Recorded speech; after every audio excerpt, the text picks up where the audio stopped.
Welcome back to the Springboard Challenge, 31 days to connect to your core. Today is day 8 and our word is stretch. I thought maybe the most valuable thing I could do for you is to lead you through 5 minutes of stretching that you could do even seated in your work chair at the desk. So you're probably sitting. Let's start here. You'll separate your legs a little wider than your own shoulder's distance and just bend forward. This is a little bit of flexion for the spine. Exhaling, inhale to come up, and then exhaling as you bend forward.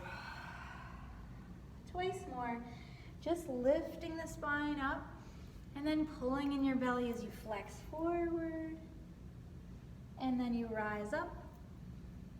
A new person already, so you flex the spine. Next you walk your feet into just hip distance where your leg bones come into your hip joints. And we're going to take a figure 4, it's often called because it looks like the number 4, or a Piriformis Stretch for the deep 6 rotators. So your ankles across your thigh, your spine is lifted vertical, your ankle flexion supports your knee, and with a flat back, hinge forward, bringing your chest toward your shin, sticking your sits bones and your tail out behind you like a big dinosaur's tail. Drawing your belly in and up and breathing. You may not be able to go very far, and that's fine. We're most interested in that little tug you're going to feel in your seat, deep to the glutes. Draw your belly in, come on up, and switch legs. This foot goes right in line with your hip joint. Now when we say hips in Pilates, we don't mean your fleshy hips. Those come and go. We mean your hip joints, where your leg bone comes into the hip socket. That's how wide apart we want the legs to be when we say hip distance in Pilates. Again, we're flat backed, belly is in. Side view, I can show you, I'm not rounding over, I'm not arching, but I'm flat back, sticking my tail out like crazy, pulling my belly in, trying to meet it, and that gives a good stretch in that deep rotator, the piriformis. Great to keep from tightening up too much from sitting. So we've done some flexion and some figure 4ing. Next we're going to do some side bending or lateral flexion. Grab underneath your chair or just rest your hand on your thigh. Inhale as you bend over. Exhale as you come up and switch hands. I like to grab underneath the chair and kind of lift up out of your waist.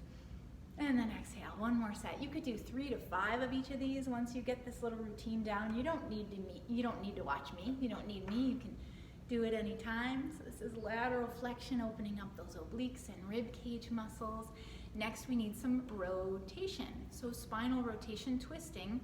You can bring your eyes and your chest to the side of the room. If that's going well and you're even more flexible, you could grab the outside edge of your thigh and even the back of your chair, depending on what kind of a chair you have. Pull your abdominals in and up, grow the crown of your head to the ceiling, and just breathe. And then gently untwist yourself, walk your hands back, and again, try it just first twisting the chest, but maybe bringing the hand to the opposite knee and using your chair to accentuate the twist. And then you gently untwist. Now we've done spinal rotation or twisting. Next we have to extend or open up or back bend the spine. And so you could at least bring your arms up and reach to the ceiling and look up and pop your chest. If that doesn't feel great for your shoulders, you can even be here or your neck. If it feels great and you're someone who has a lot of access, you could grab the back of your chair and pop your chest up as you breathe in. Just careful not to rest your neck on the back of your shoulders. Keep your chin in and lift your chest more than your head. And then come back upright. It might feel nice to do one more of those forward bends to release after that. So we've gotten some flexion, some side bending, some rotation, a figure 4, last thing, a lunge. Bend your front knee, back leg is back, and just bend into that square hips, pull your belly in. We're stretching this whole thigh. Switch legs, stay as long as you like. I'm trying to keep it brief for you. I talk too much in these videos. Belly in. And so that's like a stretch for your psoas and your thigh.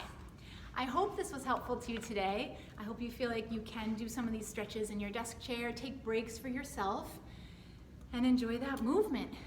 Have a great day.